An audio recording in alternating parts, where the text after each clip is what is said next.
Hello, everyone. We are live. Hi, ladies and gentlemen. Hello. Gentleman. Hello, everyone. How are y'all doing tonight? Oh my gosh. I've lost my neck. That's all right. Wait, are you the new Abaddon model? I was going Yes, to say, I am. is TJ the Hold dSpoiler? on. Got my breather on. Let's go. Oh, he's the modified one. That's where it started. And then 40,000 years later, whatever, in the 41st millennium, they've changed it up. Then he's Oh. emerged. Yeah, and the warp. He's emerged into something spectacular. I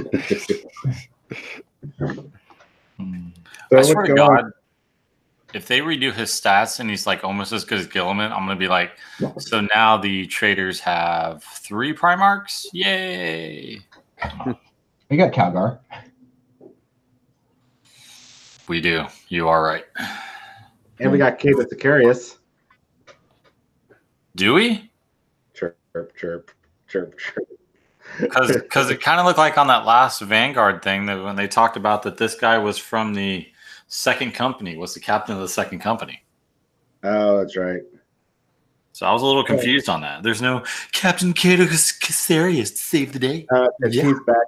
He's back and from being lost in a warp or something, and he's chilling out on or in the 500 worlds or whatever. Gilliman pretty much said, "You were lost in a warp, so I'm just going to keep you close to home for right now." The 500 worlds? Is it still 500 worlds? It's more like 250 now, but Who's keeping count? all those loyal Gilliman guys. I'm pretty sure the Ultramarines are keeping count. So, a lot of big news. I know, right? I know. The new Havoc with what looks like an onslaught cannon. Biggest release ever. Something funny about that. The little blurb next to that, they were talking about, the warpsmiths or whatever have been hard at work coming up with new crazy inventions or whatever. It's like, that's not new. You just went over and took it off all those freaking repulsors that nobody's using, and you put it on your guy. Like, here is a new gun. We made this. No, you didn't. Well, we never said the warpsmiths were actually good for anything. Yeah, that's true. They found it and they were like, oh man, how can we make Space Marines hold this? Because apparently they can't hold any other gear. Yeah. It's like, forget these hover tanks, but we could give these chain guns to all our guys. That'd be amazing. Gotta be back. But those models are pretty awesome, though. I'm gonna get little Arnold models, and they give them all those, so they all look like Terminator. Oh, like Terminator armor? No, like Arnold Schwarzenegger Terminator. There's only one Terminator. Or just get Jesse Ventura's head. Oh no! Stick it on there. Oh yeah, There you just go. the body Ventura. Uh, Of course, you'd have to shoot him with his chest caved in and blown out. That's true. We'll call them battle damage. We'll call him battle damage. Yep, I like that. I like that, John. You can use it in your next stand-up gig. This is my stand-up gig. I don't do too well, though. So, Netflix has not called me to do a show yet. I'm really surprised on this front. well, Fluffy finally got his show on there, so it's only a matter of time for you. I mean, he's been in the business for like 20 years, so I feel like your chance is coming up.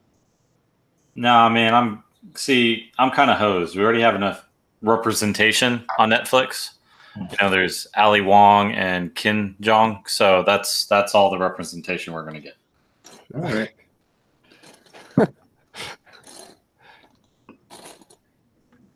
So I mean, thumbs up or thumbs down for Abaddon? Oh, big thumbs up for me. This big fat meaty thumb. The big fat meaty thumb. Yeah, that at least that's got to be at least 2 thumbs. 2 Yeah. thumbs. My 1 thumb's got to be like 2 thumbs. Mm. I mean, the Well- model's amazing. God, it's gorgeous. The pose is gorgeous. Everything is good about it. I'm very happy. Even the grenade on the back.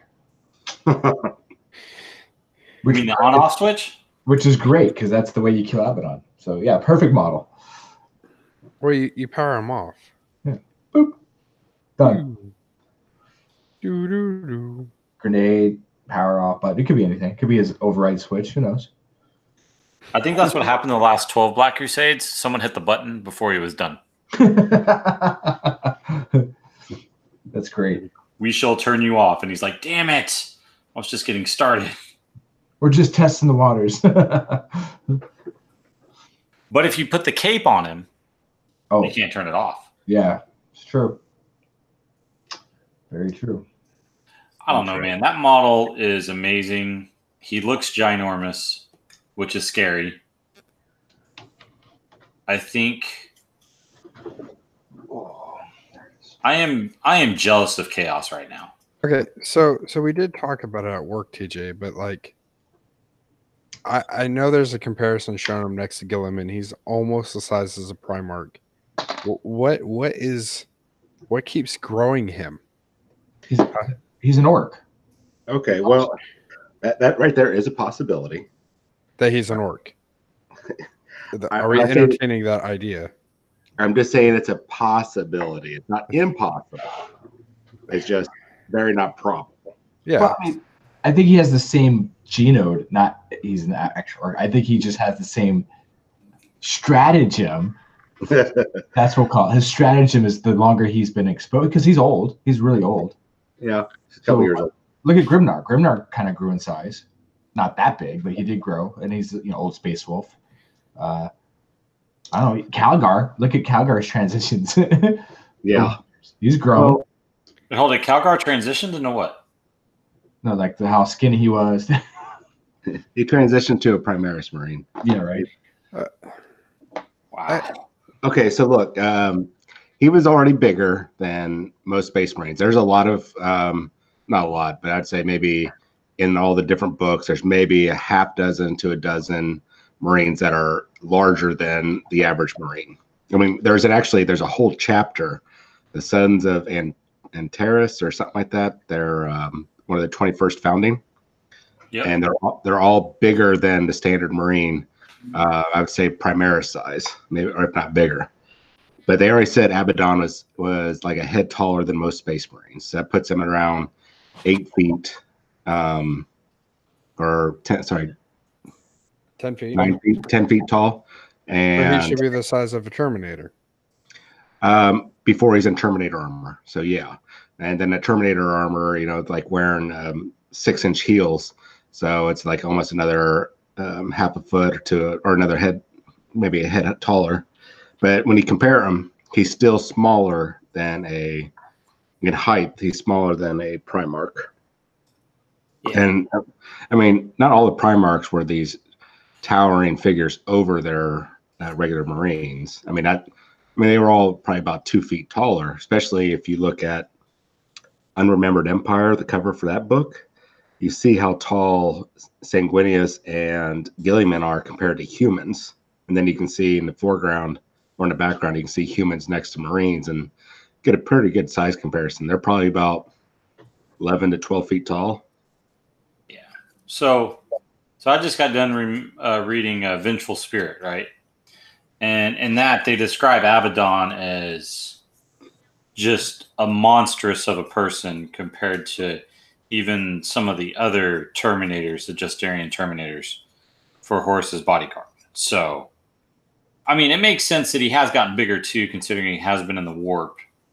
And in that book, Horus actually goes into, spoiler alert, guys, he actually goes into the warp and makes a deal with the Chaos Gods. And when he comes out, they say he's older because he spent basically like 10 lifetimes in there. And he battled and did all this other stuff, but he actually comes out a little bit bigger than he was before. He looks just bigger in general as they describe him. So, It makes sense because Abaddon has actually been blessed with the 4 Chaos cards. And so it makes sense that he would be actually a little bigger than mostly every other single Marine you'd probably see, or Chaos-based Marine. And then on top of that, he was already big to begin with. So it is very cool that he is large. I think someone of his stature needs to definitely stand out amongst everyone else. It's kind of like they did with Calgar. Well, so I don't disagree with that at all. I think it's amazing of how big he is and how cool he is. Now, also with how big and how cool he is, and he's been alive for what 10,000 years plus, Minimum. and Gilliman has been taking a nap this whole time. But yet, if they go head to head, even though with Abaddon's constant despoiling, constant battling, he still can't outmatch Gilliman. Right. Well, he's not supposed to. Because even in the fluff, like even the custodes are meant to be able to stop Primarchs, and when the books it represents that with I forget who it was. I think it was Rogodorn, and when the custodes stopped him dead in his tracks. And so there are people. That was Constantine Valdor, man. He's like a Primarch in himself. But still, but he's not a Primarch, But I'm just saying there's people out there, over the years that have gotten as good. I don't think all Primarchs are invisible. I think some guys are still skilled to do it. Like Abaddon. Abaddon's been, like you said, he's been fighting this whole time, right? Yeah. He hasn't been sleeping. I think he's learned a lot over the 10,000 years, and Gilman's still stuck in this freezer and he's in his little life suit, Just because he's a Primarch doesn't mean he's the best. Well, technically, he is the best tactician. Who? No. Well, the most organized. Nope. Okay. I mean, fluff-wise, it's Horus. Yep. That's why Horus is the War Master. Well, I thought it was I'm talking about now. Oh. Horus is dead. I'm talking about now. That's all that's left. Oh, it's definitely the greatest tactician for a Primarch that's still alive is definitely Angron. The superior wit in that guy, hands down, man. No, but like seriously, like no, I mean, Gilliman, I don't know. Actually, when you most of the books I've read with Gilliman in there, he sounds like kind of a douche. Yeah, I agree. He actually sounds like he's just in it for himself to basically get something for himself. Well, I think you're right during the Horus Heresy. Yeah. But now, after the Dark Imperium and the Plague Wars, he's got a different tune. He's really, I think what the Horus Heresy and the aftermath in the past 10,000 years humbled him. And seeing how, I mean, it's almost, he's a very human in those 2 books. Yeah. So I think, before, he was self-centered, was all about building, and he was a pretty boy. What do you expect from somebody that's kind of like a Roman Empire? Yeah. Well, I'm glad he's changed a little bit then. He's come a long way after some therapy. But yeah, I have to say, I do like the Abaddon model. I was trolling one of the team groups though, because everybody's all like, "Oh my God, he's so amazing." I had to throw in a little bit of balance because I didn't, can't always be good about something. So, but it actually is a very good model. I do hope that his rules are updated and they don't go with the previous rule set. I think his rule set's good for what he is. Oh yeah. But you know what? It wouldn't be that difficult for him to get an update, especially after Town of Horus book, when he got a little bit of a buff. I think it was in that book, Fabius Bile was noticing him and going, when he was healing up, like, did he get bigger? So I think he deserves a little upgrade, not too much, maybe like on the same level as Calgar, or maybe above Calgar but below Gilliman. Yeah, I think he's going to get some other stuff. Yeah, I mean he's not going to be a Gilliam. He shouldn't be at Gilliman level, but he definitely needs to be above Calgar, somewhere nice and comfortably in between. I don't think he'd ever be Gilliman level. I mean, you still can't compare any kind of Space Marine to a Primarch. Yeah. So. Well, I mean, and if you look at Trajan Valoris from the Custodes, I mean, he's got some fantastic abilities that make him really a tactically viable choice. And so if they put him along that lines, I think Abaddon would actually end up being pretty good. I think they'll probably give him a point drop too. Oh yeah, I think so. I mean, if you're taking like Black Legion, he's going to be probably like an almost include. Well, I'm sure, yeah. I'm betting he'll be under 200 points. Yeah. Probably about the 180, 190 range. Yeah. He's going to be amazing. All the new models are freaking amazing. That's what I'm going with. So what do you think about the the Onslaught cannon the Chaos Space Marine has?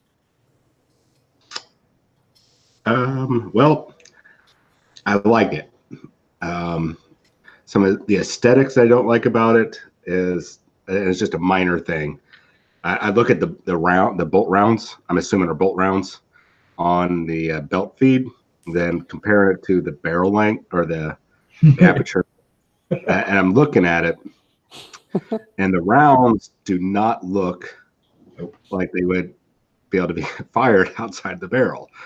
I mean, I won't know until I get it, and I understand that that's a modeling thing, and you know they're going to scale it up so it's not a flimsy piece. It's just a minor thing. Other than that, I think the model is pretty amazing.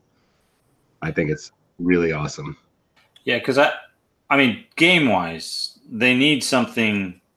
Chaos Space Marines, they need something to put out a lot of DACA, because you know autocannons. Okay, they're okay, but they don't cut it. They don't have assault cannons, right? So they need something. They need something to lay down some DACA with this new meta and this new the way the game's being played with. You know, they want you to include a lot of infantry the way GW designs the game. You know, so Chaos Space Marines definitely need a Havoc with some DACA, and that's a perfect fit for that. That fills that battlefield role. How many shots does an assault cannon get? 6? Yes. But I bet I'm looking at the model. Everything about that, before you look at the barrel or the ammunition, everything about the housing for that, it looks like it's a heavy bolter housing. So and then you look at the rounds. I'm betting it's going to be probably the almost exact same stats, a heavy bolter, and it'll probably be 6 shots instead of the 3 shots. And I'm going to bet that it might even have like an exploding 6s. So whenever you roll to hit, you get another automatic hit. Oh yeah, that'd be good. I can see that. I mean, that's a chain gun. I mean, that's what I would bet. It's probably strength 5, probably -0, 1 damage, 6 shots, and then unmodified rolls of a 6 give you an extra automatic hit. Yeah, I'm thinking. What am I thinking? Hold on. It's got to be. I swear it's. When I look at it, I really feel like it's going to be. I think it's going to be like exactly like the Onslaught Gatling cannon, not the heavy one. So I'm thinking strength 5, -1, 1 damage, and 6 shots. Heavy 6, 24 inches. I mean, it really looks like the Onslaught cannon that you see like on the Repulsor Dreadnought or on the on the what is the new Primaris Dreadnought? The Primaris Dreadnought, as well as the Redemptor. The Redemptor. Yeah, it looks exactly like that. It's just a little bit. I don't think it's going to be the heavy one where you're going to get freaking like 20 shots, or 12 shots, but I think you'll get 6 shots. I think it's basically a bigger and better heavy bolter. And somebody noted on a different page on Lady Atia or War of Sigmar, they did a size comparison with that model and a Rubric Marine with their assault cannon or whatever, their soul burst gun or whatever it does. And it looks like the Havocs are going to be on 40 millimeter bases. Oh, really? Yeah. Interesting. Could be wrong. You never know with the scaling, trying to compare different pictures. But usually when GW puts up their a photograph of a miniature on there, they always keep everything is scaled accordingly. They don't shrink them down just to make them fit or anything. Yeah, that is true. They always do that. So, that'll be interesting. Yeah. 40 millimeters, huh? Yep. Oh, that's all right. Let me check what's going on over here. But I mean, that model. I mean, God, man, GW just dropped like a new starter box set on us. Dropped the new Vigilus book. Mm-hmm. And then, then they dropped the War Master himself. Yeah. Oh, well, I'll wait till we talk about Shadow Spear. Yeah. So, I mean, other than that, that was kind of the big release was that. And then the picture that they posted with the looks like new war engines. It looks like they have some in that picture that they have of Abaddon, and kind of the artwork that they posted on the Vigilus book. You can see it looks like some like kind of weird looking demon ships or something in the background that are coming from the sky. And it looks like they have some sort of repulsors. Looks like they have some sort of interceptors / suppressors models that look like they're coming down from the sky. I think those are Raptors. You think those are Raptors? No. Yeah. I saw the picture doesn't look like Raptors. They're too big. Yeah, they're too grotesque. You mean the ones on the Chimerous Raptors? Come on. You mean the ones that are in the air to the far left? Yeah, the far left one.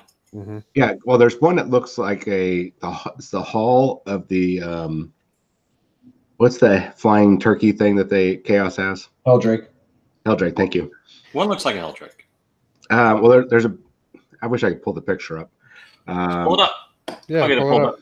Share your page. Pull it up. So everybody knows what we're talking about, because everyone's like, what are they talking about? Yeah, I'll get it pulled up real quick. Share.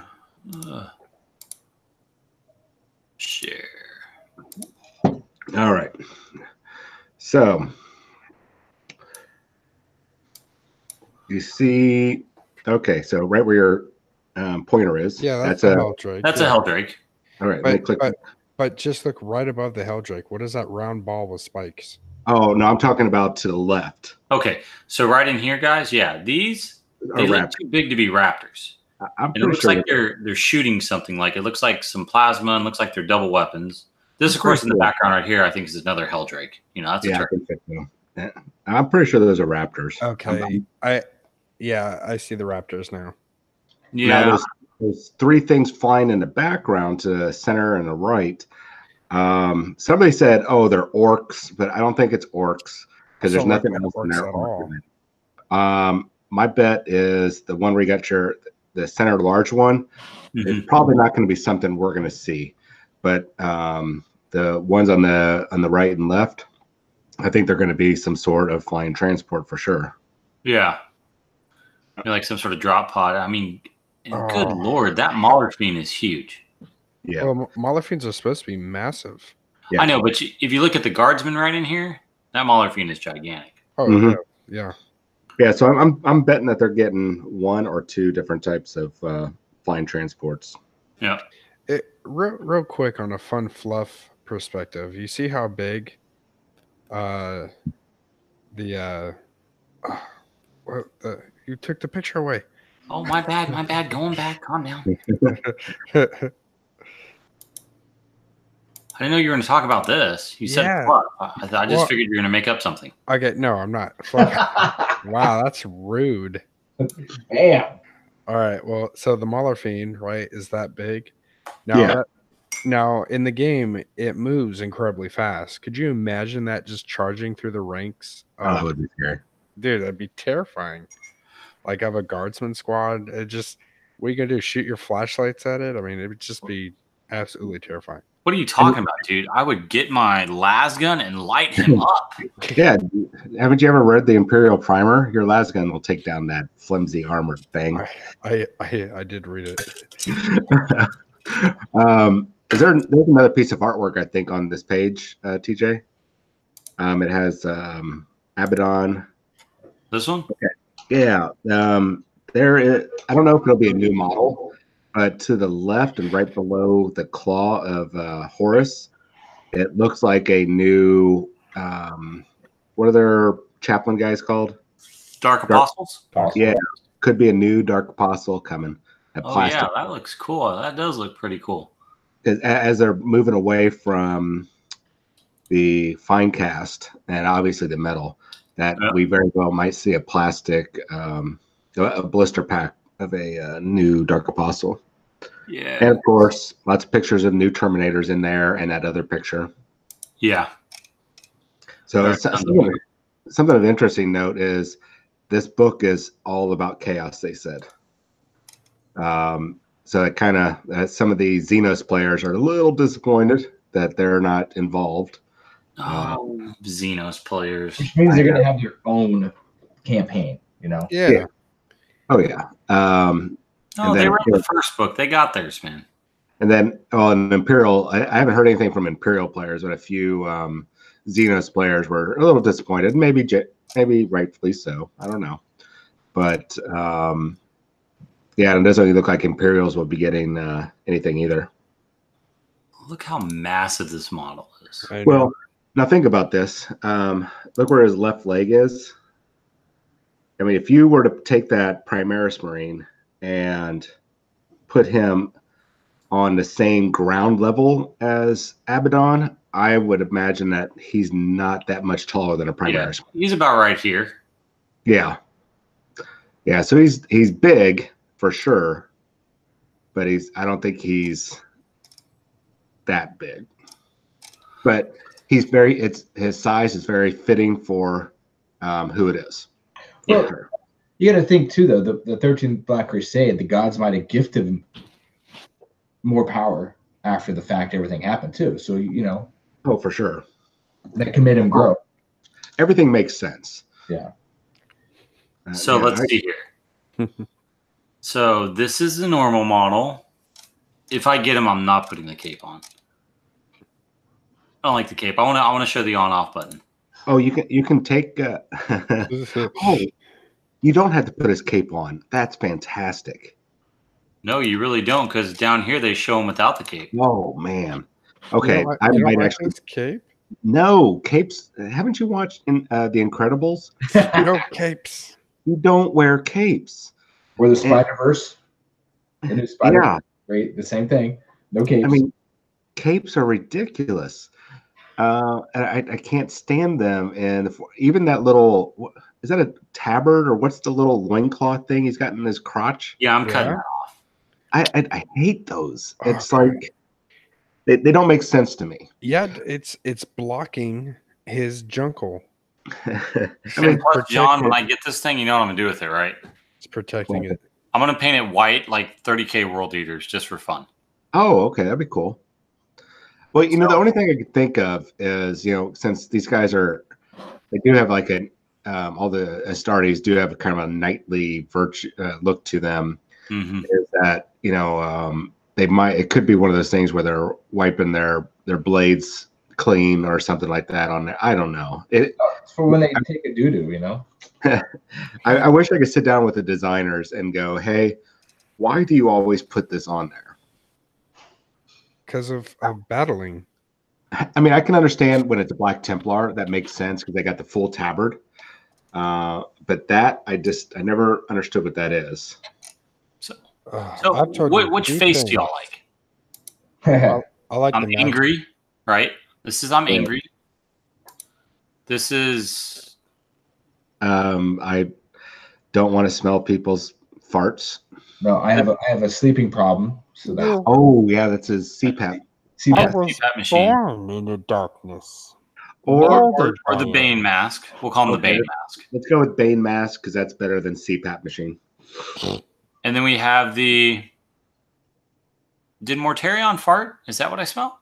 That could be the I'm very disappointed in all of you look. That's a And- disappointed dad look. Or are you on my lawn? That's the old man winner's look. Yeah. I think for his head, I'm gonna have to go with the "Are you on my lawn?" or the angry dad look, or just the I like the mask.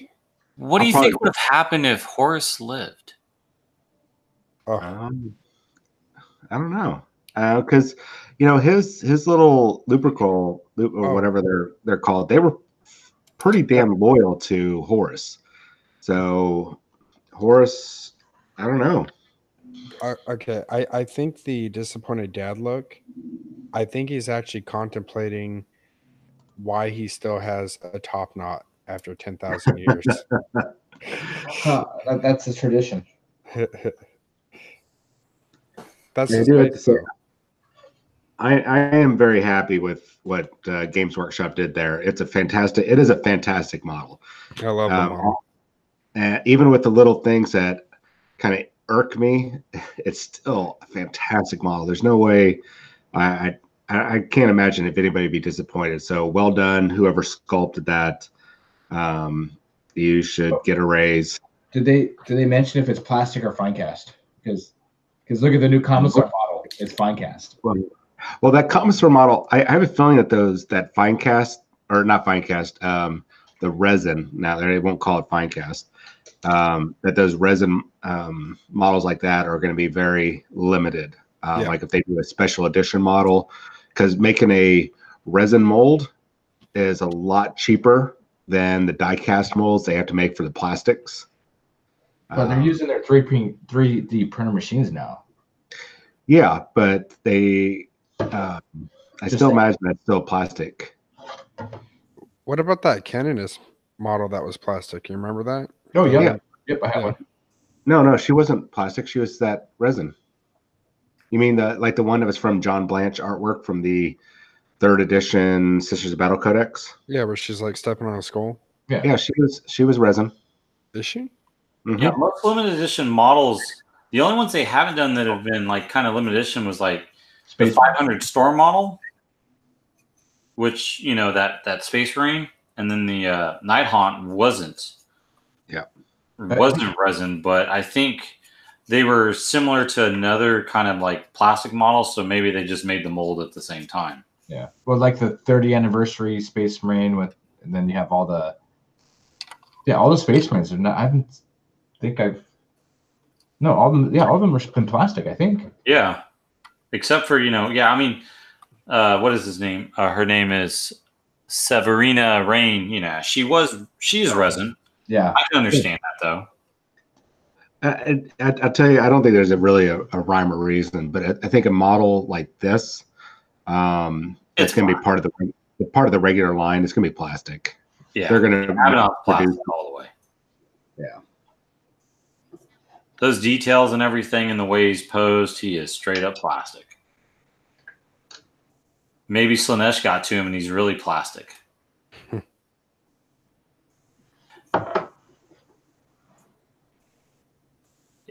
Man. So, John, what do you want to talk about now? We want to talk about the new box set? We could talk about psychic powers. Oh, psychic powers. Well, let's see what everybody else thinks. You guys want to hear a little bit about the box set, or do you want to hear about psychic powers? Go. We're going to wait here for 2 minutes for y'all to respond, because that's usually how the delay is. What about like rumors then? Like third option, rumors. Oh, okay. Well, Ski, what do you got rumor-wise? Well, I'm just here for comic relief. There's nothing. I have nothing. Actually, for rumors, I got absolutely nothing. But I can at least say, last year, I'd say near the end of the year, I want to say maybe about October, I had mentioned that there was going to be a new codex this year around springtime. Yep. We're coming up on springtime, at least March is springtime, right? The 22nd. Yes, sir. Spring breaks next week. Oh, that's right. Oh my gosh. And I thought, based on the information I had, it was going to be agents of the Imperium. So it's going to be like rogue traders, inquisitors, and stuff. Obviously, it did not go through with that, and looks like all that stuff's going to probably be in White Dwarfs over the next few months. I think about every other month. I think the next one we're going to see is probably Legion of the Damned. Before we see, after that will probably be the Inquisition. But I did say that we were going to look at it's going to be a Codex Demonkin. I thought I was partly right and partly wrong. It wasn't a full-blown codex, but it's a mini codex for the Demonkin. So, Yay, that's coming. Yeah. Well, I actually, so I got to play. I don't want to say play the Assassins over the weekend. I did a small game, and I can say the Assassins are scarier on paper than what they are. Oh, You definitely need to use your stratagems, and they don't do hot when you roll poorly. So for 2 turns, my Vindicare, he shot. Are you showing your assassin? Yeah. My Vindicare shot. So I hit on 2s, a wound on 2s on infantry. So I rolled a 2, and then to wound, I rolled a 1. I had no command point. So I was like, all right, cool. We'll just do it again. So the next turn, I rolled a 2 to hit, and then I rolled a 1. oh, Yeah. So I was like, oh, this is super good. Now, however, the third turn, I shot a librarian because these were just shots of what he can see, and they were just 2 normal dudes. So on the third turn, I saw the librarian. So I took out the librarian. Evisor. Yeah, old school. Yep. So I ended up hit the librarian. I did D3 wounds, so I did 2 wounds. And then I did the headshot, which you rolled a 3, he took a mortal wound. On 4, took a mortal wound. So I ended up killing him. But it's definitely just for character killing, I think. They now the Evisor, he did take a whole brunt of bolter fire. He then assaulted 1 squad of scouts, wiped out the entire squad of scouts, then consolidated in. He had 1 wound left, by the way, and 1 wound consolidated into the intercessors, a 5-man intercessor squad. Then he got to attack, which I was hoping for, and he died. And then he blew up and did like 2 mortal wounds to the intercessors, 3 to his captain, and 2 to his lieutenant. So he was worth it. And he's got 6 wounds instead of 5. Everybody else apparently has 5. He has 6. So Evisor came back from being a crappy model to, this is a good time bomb. Oh yeah, yeah. He was. I sacrificed him. I just charged him in there because he scooped up that scout squad like nothing, and then I consolidated in, knowing I was going to die. But I moved in to get close to all his other things and hope on a 4-up I was going to explode, and I did. So,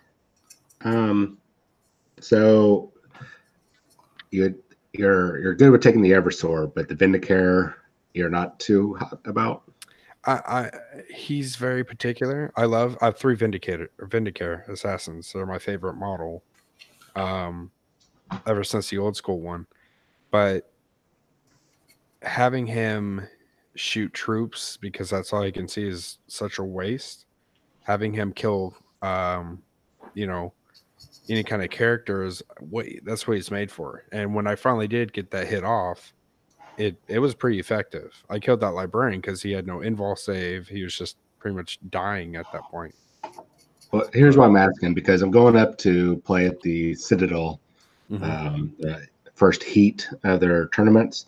And I was looking at running 2 Vindicare Assassins and 1 Eversor. Okay. I think along with my Custodes. So what you do, is that the only models you have, or do you have more assassins? I do have a Calyxus available. So what I would do is run an Eversor and a Vindicare, leave the 85 points open for that one stratagem. So then you can pick between a Vindicare and the Calyxus. Like if they have a Psychic Army, that would help you, I think, instead of just loading out. And it's worth a command point to be able to, go one way or the other for whatever his army type is. Okay. Well, I guess that's if I can find my Eversor. I don't know what I did with it. You can borrow. Hey, John, I'll bring mine, and you can just use mine. Well, let me see if I can find mine first, because it's also one I want to enter into the painting contest, because it's probably one of the best painted models I've ever done, and I want to enter it in. So I gotta scramble to find it. Okay, well, I'll do that then. I think competitively that'd be your best option. Okay. But other than that, rumor-wise, yeah, I just I was right about the Codex. It's just not the way. Oh, it's a full-scale Codex, though, John. So you're good. You're right, man. Yeah. Oh, I had to take an assassin anyways, because I have to have 3 in the detachment. Sorry, I just got sidetracked. So to take a detachment of them, I have to have 3 in it. So I'll just run 2 Vindicares and an Eversor. Well, I think what the Vindicares are going to do for you in the game is, especially playing on those kind of games, is that people are going to have to think twice about where they're going to put their characters, right? Yeah. And there's not going to be that many characters running around at 1750. So you take out those characters and take out those buffs. Or, if for some reason they're running knights, I mean, you got that stratagem to do mortal wounds to knights. Mm-hmm. Or we all know what's the best way to kill a knight. Well, I wonder if that headshot works. The headshot special ability works against knights. That'd be interesting. It's that one where if you've wounded the model and they're not destroyed or dead, you on a 3+, you cause a mortal wound, and if they're not dead, the next time it's a 4, 5, 6. So you can get up to, if you're lucky, get up to 10 wounds, 4 or 5 of which are mortal. Yep, you're just going to need to be able to drop. You're going to hit them on 2s, right? But then you're going to have to 5s to wound. So yeah. So I mean, your odds aren't too great, but. No, but if that's all I'm facing is some guy with the knights, yep, got to do it. You got to do it. I'm not too worried about knights. I've played them already with the Custodes, and Custodes will just the guys with the spears will be enough to take them out. Yep. So. That's what Custodes do. They wait in there and just beat things. Just ask the #1 ITC custodies guy in the world. Yeah. That is true. So, well, I will go in. Nobody's said anything about what they want us to talk about. So, yeah, they did. Oh, they did? You said both. Oh, okay. Well, I'll tell you what. I'll since it's just real smart, or not smart, real smart, real short. I don't think I can tell you exactly why you want to pick up the Shadow Spear or pre-order it at your local store, like the Atomic Shop, Hobby Shop. But there is a special thing for the first X amount of copies that you're going to get if you manage to get there before they're all sold out. Games Workshop is given something as a freebie alongside it. It's well worth it. What is it, John? What is it? I don't think I can say because I don't think it's officially announced yet. Yeah, I don't think it is. So I don't want to say it and then get in trouble. Okay. or get FNP in trouble, but I think I can at least hint towards it. And also the models are not going to be, if I understood what they were saying, is that the models are not going to be push fit like a lot of the last models where you got the little peg trying to put it in the hole. I don't know if it's because they've had issues with those not lining up properly or going all the way in, and people having to clip them just to get the models to fit snugly or the seams to match up. So, but they're not going to be multi-part plastic kits. They're somewhere happy in between. Dark Imperium stuff?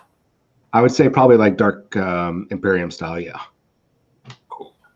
Because that's what I'm working on. I'm working some Dark Imperium Primaris for my Dark Angels. Ah, perfect.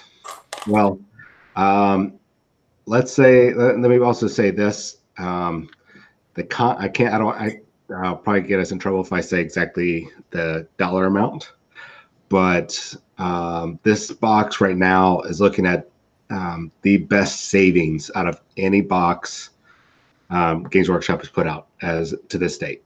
Even better than Dark Imperium, because that was amazing. Yeah, Dark Imperium, I think it was about $350, $360 savings, right? Yeah.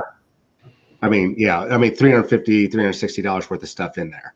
And you got that for $160. This one is higher. Oh, wow. Yeah. Oh, that's right, because Dark Imperium had the rule book in there, right? Yeah. What you're getting from this box, and I really want to say, but it's considerable. It's more. You are paying a few dollars more, probably, but you are not going to be disappointed at how much you're getting out of that box. Does Abaddon come in it? No, he does not. They already shown the contents of what comes in the box. Oh, sorry. I'm excited. Yeah, that would be pretty cool if Abaddon, did that, or they put Abaddon in there, because those boxes would sell out so fast. Oh yeah. And people would be buying multiples of that box to put up on eBay, just Abaddons. I am unfortunately not going to buy one right now. I am getting one to start. I thought you were getting two. Well, actually, one to start, and then right now it looks like I'll be getting two more. So possibly three more.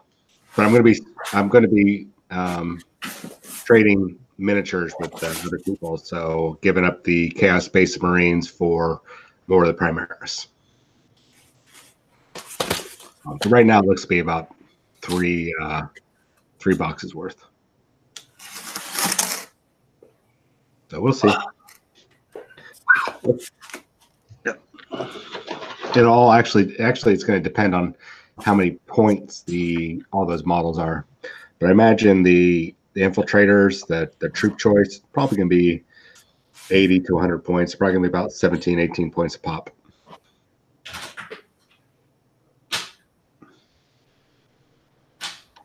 Well, I guess we can start talking about all the rules leaks for all these guys. Yes. Yep. Feel free to, because I have not. You have not. Okay. So I need to go in the chat and pull them all back up. Yeah. I know that some of the tournament players are looking at only about 2, maybe 3 of the psychic powers from the chaos that are I guess viable for competitive play, and then there's about the same amount from the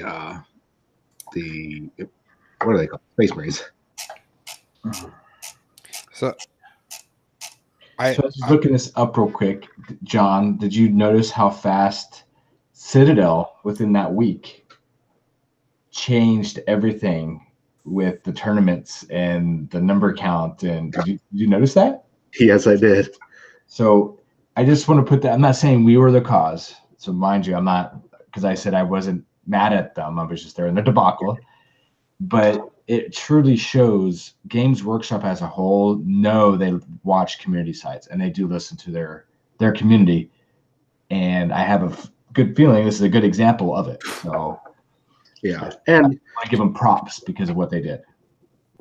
I got to give props to you guys because you waged a campaign, a logical campaign that wasn't full of the normal hate, internet hate, and foul language and baseless claims, all that jazz. You guys actually, or not you guys, but they actually waged a very smart campaign, and that's probably the reason why GW actually, or the Citadel store there, actually responded and was like, okay, you guys are right. Let's go ahead and change this.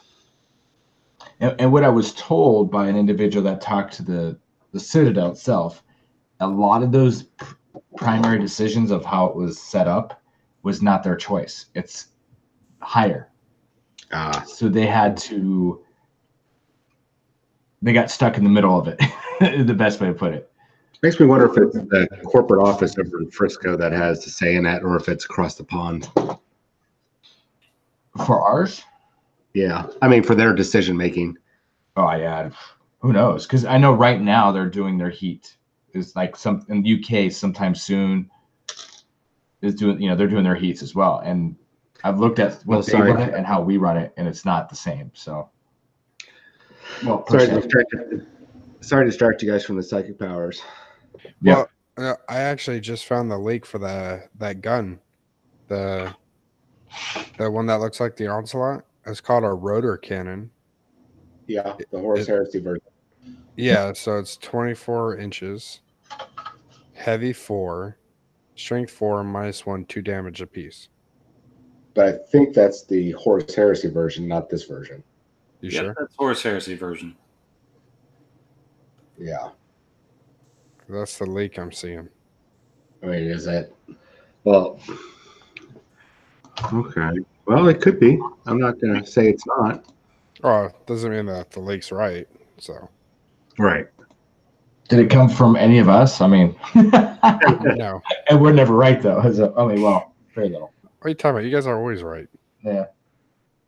I'd say we're about 90-ish% right. Yeah. Because ours is timing, because we never know the time. Yeah. And we have our speculations that we're usually wrong on the speculation time frame, but we're right when it comes out. Yeah. The information is that we get from our people are very accurate, or pretty damn good, pretty damn accurate. But it's like I said, the timing. That's the one thing that I think they have to be quiet about. All right, it's tough to talk about. Sorry. Are you all right? Yep. Okay. So. Yeah. Now that I'm going to stop the painting. So, yeah, I wanted to talk about first is the captain. So, I think what you're going to see, all these guys in Phobius armor, the infiltrators, the captain, the lieutenant, even the librarian, has the ability with concealed positions, is what the rules leaks are saying, right? So, this is huge, I think, when it comes to competitive or even just normal play. I mean, to be able to set up 9 inches away from the enemy deployment zone and enemy models is going to be huge. So, I mean, just to look on, the ability, you're going to be able to stop deep strike. You're going to put a very good screen up. I mean, just thinking of competitive playing, I think you're going to see people just maybe even taking 2 units of infiltrator, or maybe a captain, or even lieutenant, or even the librarian as, and then one other choice for the battalion, and that'll be like almost an auto include, I think, for Imperial Soup, And then the other thing that is huge is that both units, the captain as well as the infiltrators, all have the Omni Scrambler, which I'm not sure if it's going to be a point cost upgrade. We don't really know that, but I mean, you can't set up enemy units within 12 inches of this model. So it'll be interesting on how the rules and everything play out if that override, like Gene Stealer Colts and stuff with blips and other things like that. So I'm not quite sure how that's going to work. I mean, hey, John, have you seen anything on maybe that on the tournament chats or anything like that, on the TO chats, about how they think they may play that? The Omniscope will, it looks like, from not only the player side of the competitive chats and the TO pages, it looks like the Omniscope takes priority over everything else. Wow. Wow. That's going to be pretty huge. Just by order of precedence on how Yep. everything worked there. Yeah. So I mean, John, everyone, what do y'all think on just the ability for all these vanguards and Phobius armor for them to be able to do concealed positions? Well, it's definitely going to kickstart my Raven Guard army I wanted to do, because I don't know. I think me and TJ had talked about it, but I think it's going to have a lot of get you a lot of board control. If you can basically take out specific areas where you're almost making your opponent have to, on turn 2, have to deep strike in their own zone if you play it right. And with enough cover and enough terrain, I think you could play right. Yeah. Yeah, I mean, so I'm thinking too. And then, when you look at the captain, he's the typical normal captain, It's got gives you plus, any one hit rolls of 1 you get to redo. But I don't know, man. Like, I feel like this is kind of like, everyone's been talking about Ynnari and how awesome they are. But the ability to have a librarian that can set up in concealed positions, the ability for him to deny is going to be huge. Oh, it's massive. So, I mean, he's also got a psychic hood too. So, and he's wearing a camo cloak, for crying out loud too. Dude, right? The survivability of him is going to be awesome. Yeah, I think you'll definitely see people taking probably like especially the people that are doing soup list, probably 1 to 2 5-man squads of the infiltrators. I think at least for competitive play. Yeah. I was going to say also on the Psyker, on the librarian, did you see he knows the smite power and 2 psychic powers from the obscuration discipline. Yes, I So do. they are having a brand new discipline of psychic powers, much like the chaos ones. That's awesome. Things just got interesting, right? Yeah, I think this infiltration stuff that they're going to be able to do, I don't think it's going to be game breaking, but it's definitely going to be it's really going to throw the meta before the meta even takes off with like gene stealer cults. I think it's going to I think before they even get some steam going, this is going to hamper them. I mean, I don't think we're going to see anything really big from the Vanguard just yet. I mean, obviously they're not out, but I'm thinking with all these bonuses, I'd say come May, so after Dallas Open, so come Alamo GT, and whatever other big after Adepticon, I think that's when you're going to start seeing the real those tournament players are really dedicated. That's when you're going to see the real cool stuff happening. Yep.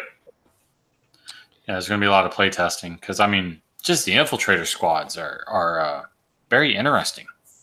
Yeah. So, what do you guys think of the shakeup of the meta, though? Like, this is going to shake it up quite a bit.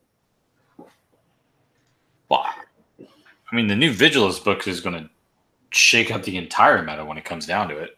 Yeah. I mean, you're going to get a ban Abaddon, just this book in general. I mean, like, let's, we go in the infiltrator squads, concealed positions, omni scramblers. In fact, they have combat squads, smoke grenades. That's huge. Now, smoke grenades are going to be kind of interesting because I don't know how often you're going to see it happen, because if you use the smoke grenade, if I read that right, nobody else can shoot. Yeah, you can't shoot, but still, -1 to hit, right? Right. Then on top of that, you're in cover, so you got a 2-up save. It may make that unit pretty tough to take down first turn, and we don't even know what the Librarian psychic powers can do yet either. Oh, I thought we had those were up. I didn't see the Obscurus one. I saw the ones for Did you see the Obscurus one? I saw the ones for the Chaos ones. I didn't see the ones for the good guys yet. Yeah, Oh, I thought I saw the Chaos ones. The Obscurus ones were for, I thought, were for the Primaris. Yeah, the Primaris. I didn't see those. Oh, okay. Let me see. Give me 1 second. Yeah, here. drop those in so I can take a look at them. Okay. But it's kind of interesting also too. The infiltrator squads have a freaking. They have a freaking what's it called with them? They have a freaking apothecary with them. Apothecary. Yeah. That's gonna be really interesting. I think it just makes them a little bit more survivable because I'm betting. Once again, I didn't memorize the rules or anything. But I'm betting it's only like once per turn, but that might be enough just to save one guy. And if it does, that's pretty big. All right. Yeah.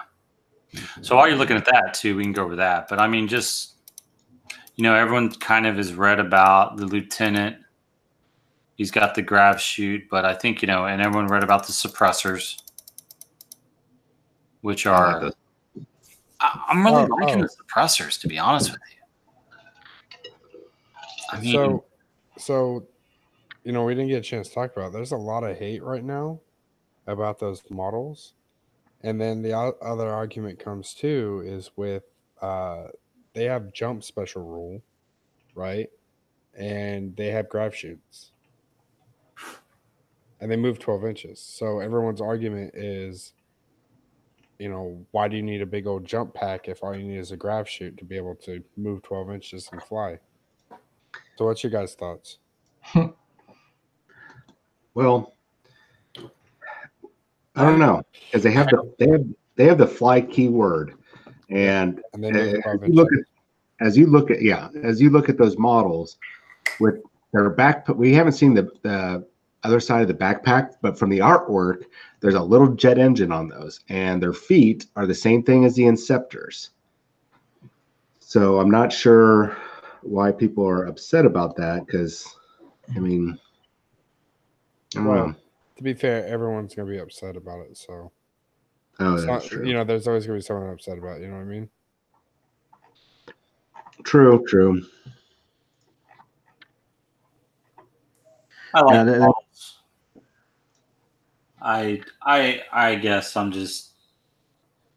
look at it from the point of, oh my god, new Space Marine models. Oh yeah. Who cares? Oh dude, I mean there are people hating on the Abaddon model. Yeah. Well, I don't know how that's even possible.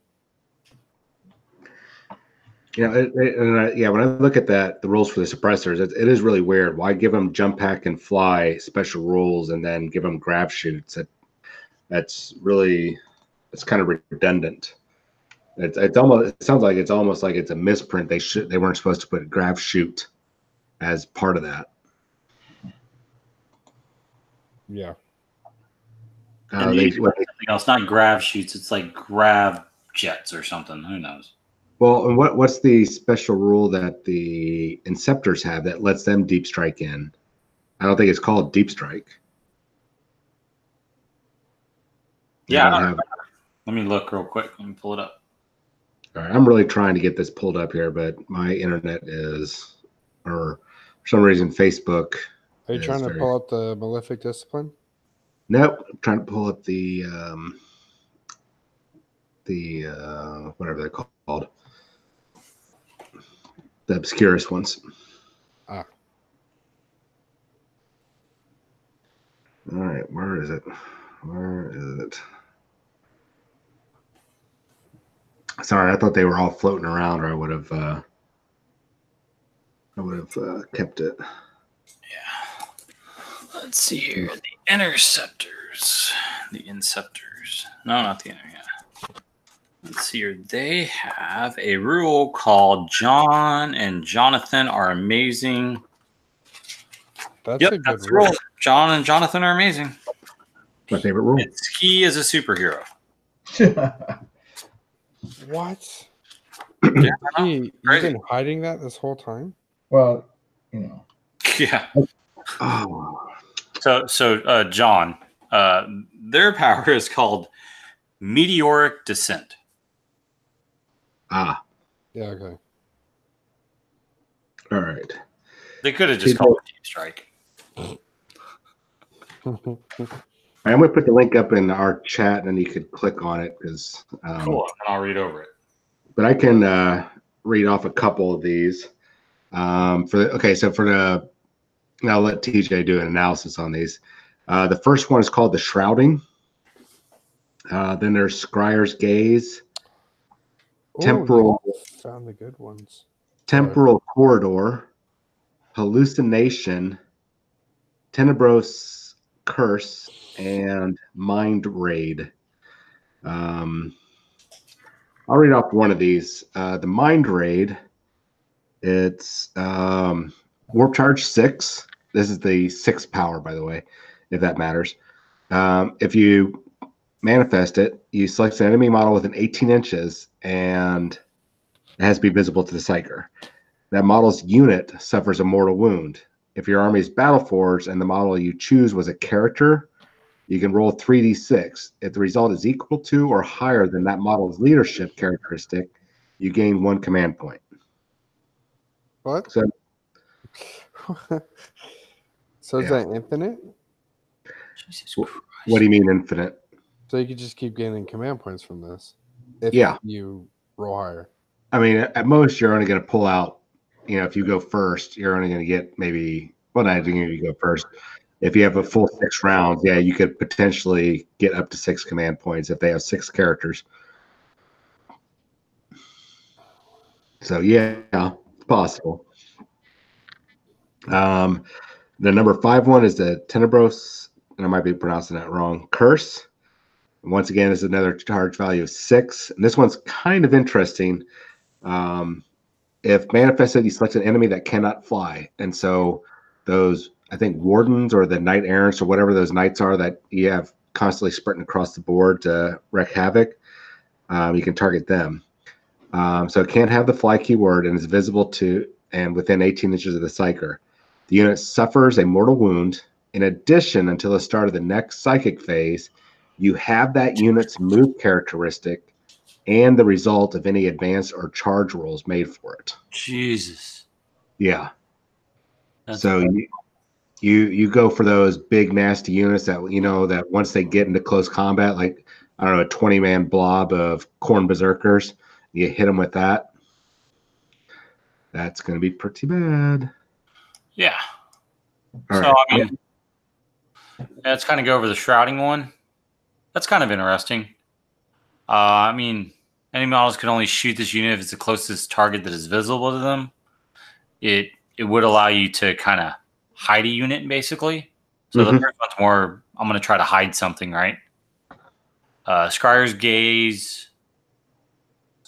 You will fail to hit. I mean, Scryer's Gaze is kind of interesting, but it's got to be a phobious unit, and I don't think suppressor. Yeah, I don't really know a unit. I mean, unless you have a big unit of 12, a big unit of 10 or something of the infiltrators, I'm not really sure that, or maybe the sniper. We haven't seen the snipers. I'm not sure if that's really going to be a beneficial one, I don't think so, except for the reroll. Yeah, the reroll. That's the biggest thing, because the snipers, depending on how dangerous or how deadly that round that doesn't need line of sight is, that's not really going to matter too much. Yeah, I'm not really quite sure how that one's going to work. Yeah. I don't really see that one being used too much. Temporal Corridor, that may be interesting if you're maybe towards the end of the game. You can basically have a movement phase, and then you get a second movement phase, and then you get to move and then advance again. Yeah. So if you're trying to redeploy something, try to capture an objective or something, that may be pretty good. And I think that you just hit it on the nose there. Yeah. That's going to be I think that's a late game power. Yep. For sure. I mean, I'm sure there's going to be other uses for it, but definitely a move to capture an objective thing. Yeah. So, I mean, you basically get a 12-inch move, and then on average, you're rolling 3d6 and picking the highest. You're probably going to at least get it's going to be a good 16 to 18-inch move, I guess. Yeah. So that could be very big. But once again, that's only on Phobos units. So yeah, only on Phobos units. Yeah. I but don't that know. could be really good because aren't Reavers in Phobos armor as well? Yeah, that is true. Because can you charge after you advance? No, I don't think they have that rule. If they advance, then you can't charge. So Yeah. That's too I don't bad. think that's going to work out too well for them. But hallucination may be very, very interesting because so if something within 18 inches is visible to the psyker until the start of your next psychic phase, they subtract 1 from their leadership roll, right?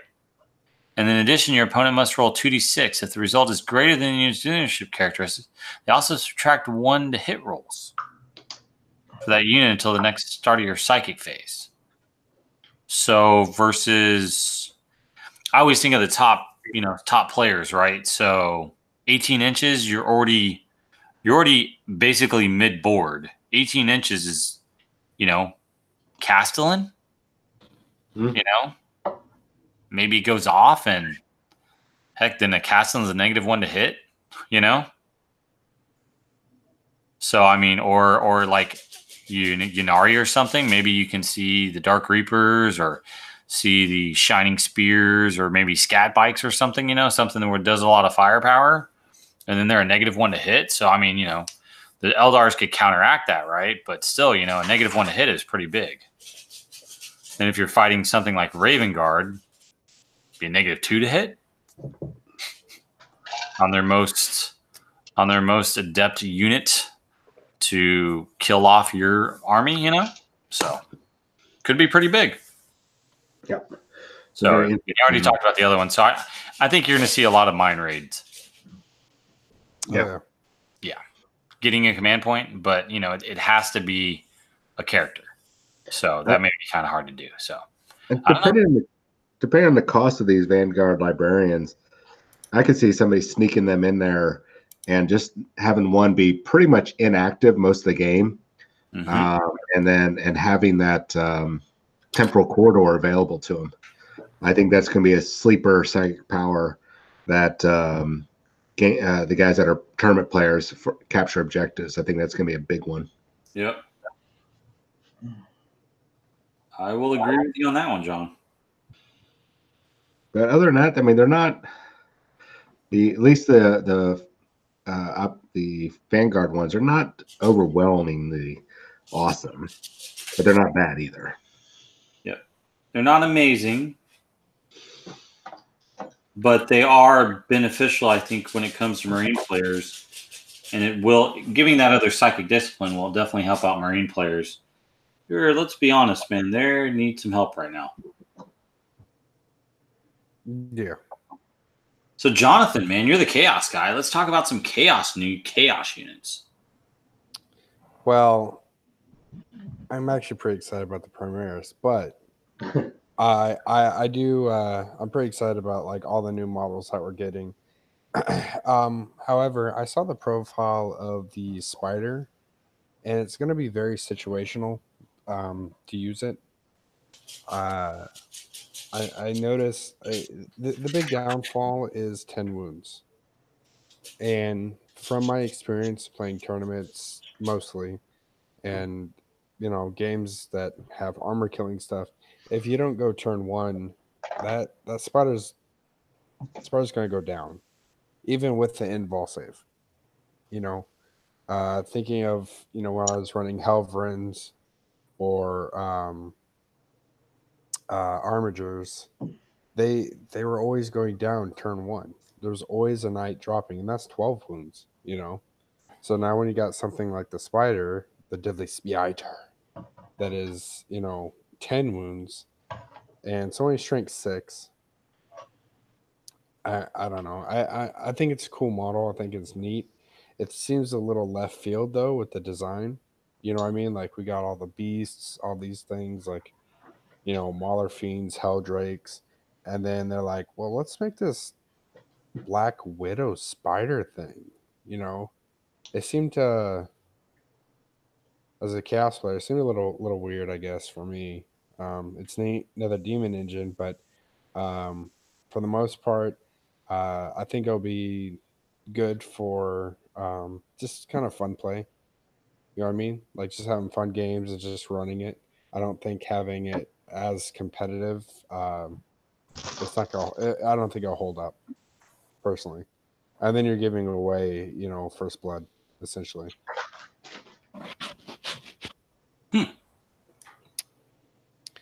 The onslaught cannon or whatever it's going to be called, I think I'm pretty excited for it. Now I don't know if a Havoc squad can take the whole thing, like have a whole unit of that. That definitely, No. that'd be definitely beneficial, for sure. Now I love the new Obliterator models.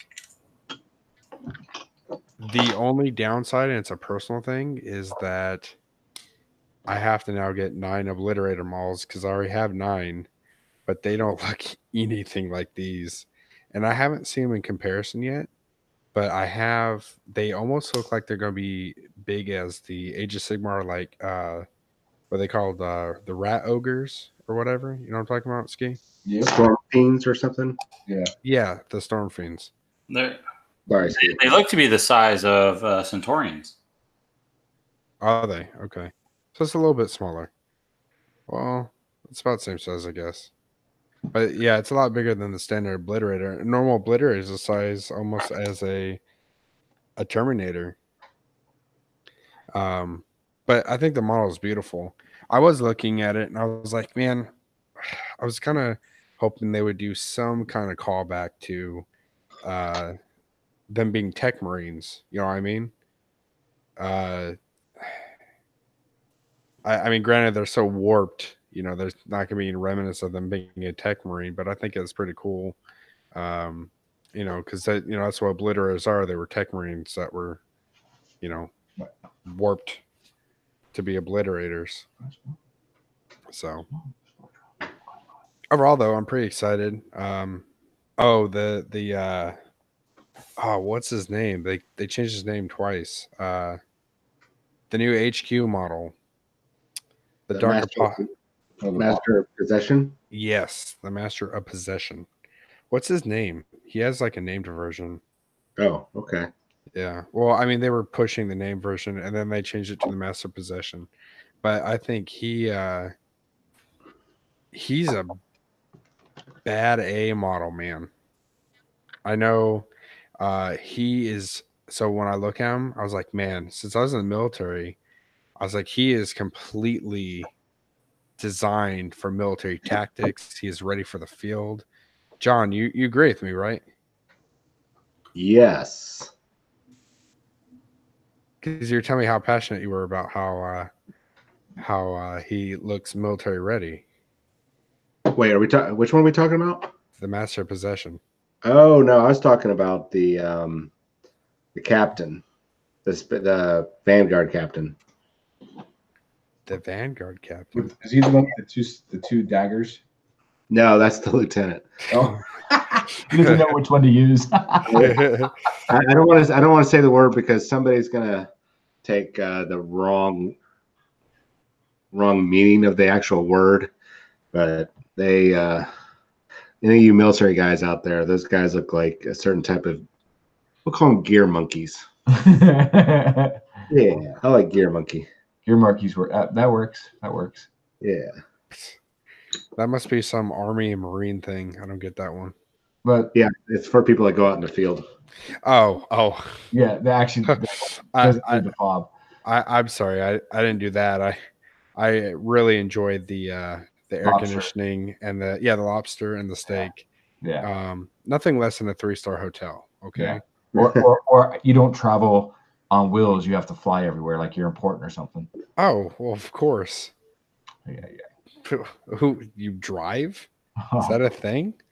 Oh, you mean like when Uber picks you up? Oh, I got that. Yeah. Yeah, that would be you son of a. And we got paid the same. Haha. Oh, that's the best part. No, I got paid more. Actually, I got paid more as a flyer, so Combat demo pay. I got flight pay. I got demo pay. I got flight pay. I think it's the same amount. Probably. Yeah, probably. I got civilian clothing allowance. Does that count? I got that too. Yep. I think everybody got that. Yeah. No, you got your military clothing allowance. Yeah, you had civilian No, clothing. yes, civilian. It's like working White House communications. They get a because you have to buy suits. Ah, wow! I didn't get that. Oh, But I forgot. I forgot he was the super secrets. Yeah, he's the squirrel, the secret squirrel. So, you wore suits as your uniform? Yep, I rarely wore fatigues. Man, gross. You're one Uh, of. If it wasn't a suit, it was like khakis and a polo. Yep. So wait, so the lieutenant model has the two swords. So the captain has The antenna coming out of his head and the yeah. the cloak. Okay, so his, I don't know if it's a cloak, it's a cape, if it's his camo netting, whatever. But why is the outside of it camouflaged, but the inside of it is like white? They want the inside to catch the sun. Okay.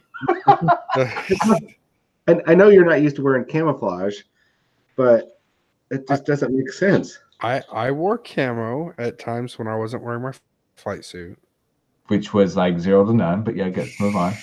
Yeah, that's pretty true. I don't know. I mean, you can't beat a onesie. That is true. We are jealous of it. I'm jealous of it. We were only jealous of the space guys because they actually got to wear the black flight suits. Oh my god! So So we peddly. were jealous of those guys. I know, right? It was like my jealousy is like, man, you guys had lobster. We had MREs. Like that's real jealousy. But you're like, I just have a different color uniform. Oh my god, yeah, I don't want to touch that. Let's go back on to the captain, the cloak. Okay, Like that doesn't make sense. I agree. Like I love the camo pattern they did though. Whoever painted that was amazing. Yeah, it looks really good. I was actually looking at it because I was like, man, how am I gonna make a camo pattern? Just have them match your Lehman Russes. Use the stencil. Yeah, I have a whole bunch of those left, like a whole bunch. So yeah, I was. Yeah, there's Fallout Hobbies has the I think they have a digital vinyl airbrush type thing for you can do camouflage. That's pretty cool. Yeah, I actually bought a few of their stuff. I have the I have all the like designs for Dark Eldar, all the Jakari stuff, like all the weird, tribal looking stuff. I have a lot of the Chaos stuff that has like the Chaos Star, and then I have like the one logo thing that's like the like atomic looking, like radioactive and stuff. I got those, so they're cool. They're good. You just gotta be careful with them if you want to keep using them. They tear kind of easy. Interesting. Man, how do we get so off topic? Well, I think we plowed through a lot of stuff. I think a lot of it's also, I mean, these leaks kind of beat Ski and I out on getting info that we could pass on to people because, a couple people, they got leaks before we got leaks. So it's almost like I want to call up my guy, say, hey, what's going on? Yeah, like when the leaks came out that I posted in the chat for like all the data stuff, and that was from a different leak I had. Like I have a couple, but he's usually behind the curb, I guess, on things. Yeah. And the guy that is really reliable, he posted like that afternoon, like later on about it. I'm like, dude, you're so behind. What's like in the same boat? I'm like, you're my number one source, and you're so behind. Yeah, I'm not going to complain because thank you, but still, I was like, wow. And that was, I guess maybe I kind of felt like how I know how reporters feel when they get scooped. Yep. You know, I guess I've just been I've been feeling a little privileged because I've had such a good streak of getting solid rumors out, and somebody else is getting them. So that's all right. That's all right. Somebody else can get the information first. I do know on Adepticon wise, there's a lot of new releases. I know a couple companies, but this year at Adepticon for just tabletop, there's a lot of releases happening at Adepticon for all types of companies. So anybody's going to Adepticon, I know that for a fact. There's a lot of new stuff coming. Ooh, that's cool. I know, like, again, I'm going to do a shout out to Creature Casters. They do the paints and all that stuff too. They're going to be having their own, they have their paint set now. Their second half of paint set will be at Adepticon for people to test and use and before they go on sale. And as well as, like, I think they set something like 10 to 15, 20 new models that they're bringing out. And Jesus. They're talking about the 40 millimeter base as well, like that size, those middle. So, yeah, they've got a lot coming on. I know there's a couple other companies, some new stuff's coming out. So, wish I could go this year, but yeah. Yeah, there's going to be I'll tell you what, this year is going to be the year of skirmish games. There are so many tabletop skirmish games that are going to drop, not from GW, but from all these smaller companies, because I think a lot of companies are realizing that they really can't compete against, say, Games Workshop scale-wise. But what they can do is do the smaller scale miniatures and sit there and compete against them on a smaller level. Yep. And I think those. Oh, sorry, Ski. Oh, go ahead.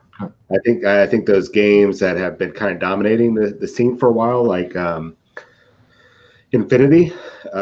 Infinity's going to be have a run for their money, because there's a lot of these companies have come up with some fantastic looking miniatures that the Kickstarters are anything to go by, and their rule sets are incredibly easier than Infinity. I mean, if anybody's ever played Infinity, I mean, you got to practically, you have to calculate the curvature of the Earth, wind speed, almost.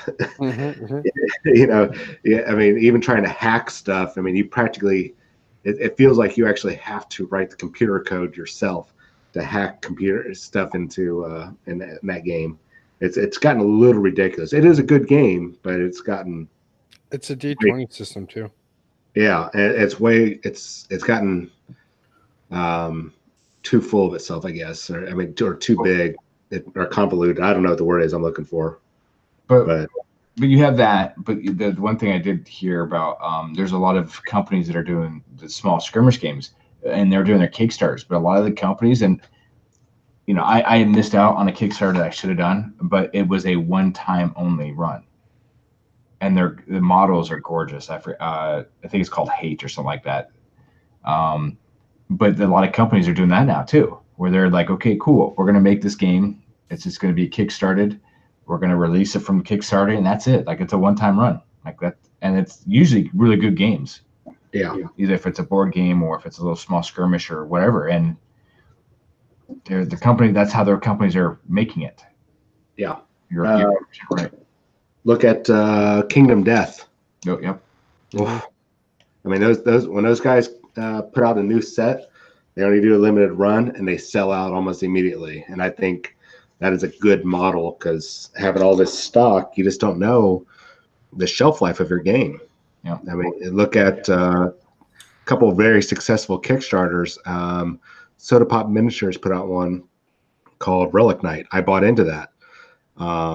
They made, I want to say, around 2.5 million, and the game went nowhere, which is a shame, because it was really visually appealing.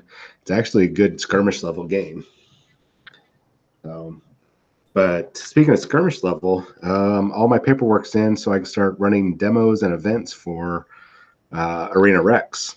Nice. Oh, nice. Which is a tight game system, so a lot of fun. Yeah, very, very, very easy game to get into.